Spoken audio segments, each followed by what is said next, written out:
You're with the Break-a-Leggers, and we are in London's West End at the Vaudeville Theatre to see a staged reading of a new piece called All the President's Men. So stay tuned to find out what we make of this very special theatrical experience. And whether or not it has a future.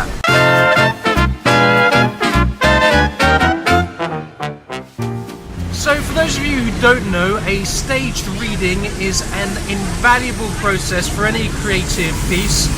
It's a chance for the creatives to get feedback from the audience as to what the piece is like.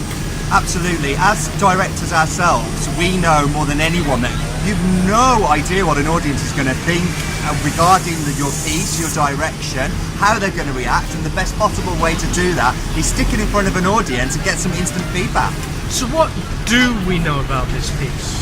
Well, All the President's Men, not to be confused with the 1970s book and movie of a similar name, is about the process that the US Senate has to go through in order to elect a cabinet, in particular the 2017 election of President Trump's cabinet. Now this piece, I understand, is a verbatim piece, which means it is based on actual transcripts of what happened.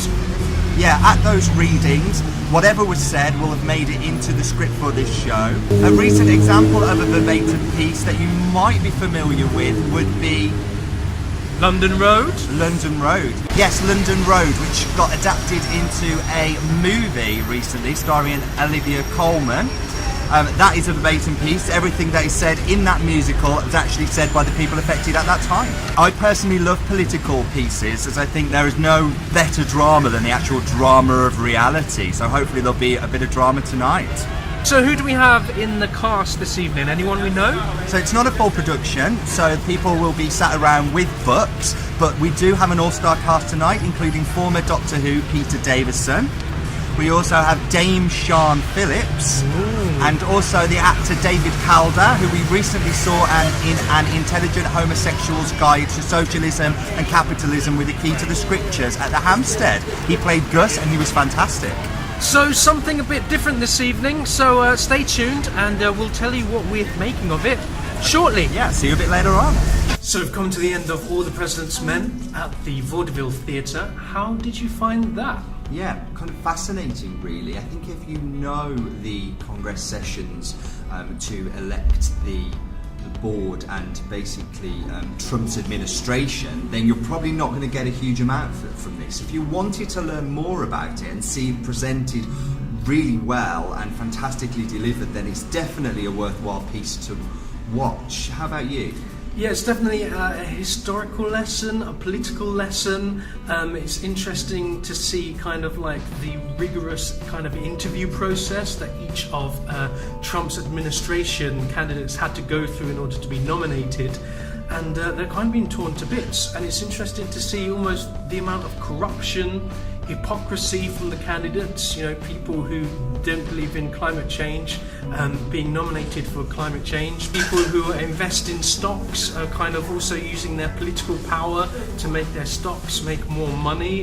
It's just very backhanded stuff that I'm sure over here wouldn't be allowed. I don't think. There's a sickening amount of corruption in the administration already. Considering we're so soon into that government in America, you would like to think that a lot of it is all going to come out in the wash. And I've definitely had my eyes opened up to that level of kind of farcical hypocrisy and total backhanded and undermining kind of tactics in order to get the administration as a bunch of philandering businessmen, which is all they basically are. So yeah, I've definitely opened my eyes to the political system in America and the trouble that it seems to be in at the moment. I've got to say, warning, political opinion coming up, but thank God we're not American. I would hate to be in that country right now and having to deal with this absolute shitstorm.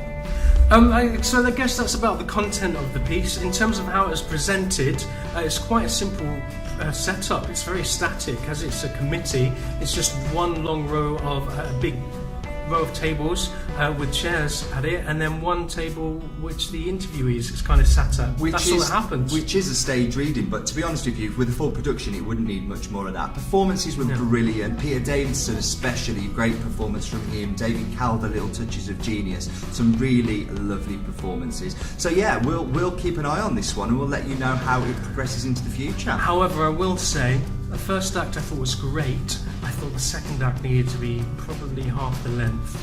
Cut 20-30 minutes. Bit of tightening up, bit of work to do, but definitely got a future. It's a co-pro between the National and the Public Theatre in New York, so it will go over to the States. It will get a staged reading with an American set of actors, and then they'll get an opinion over there as well. But we'll keep you informed. We're the Breaker Leggers, and we'll catch you again soon. Bye!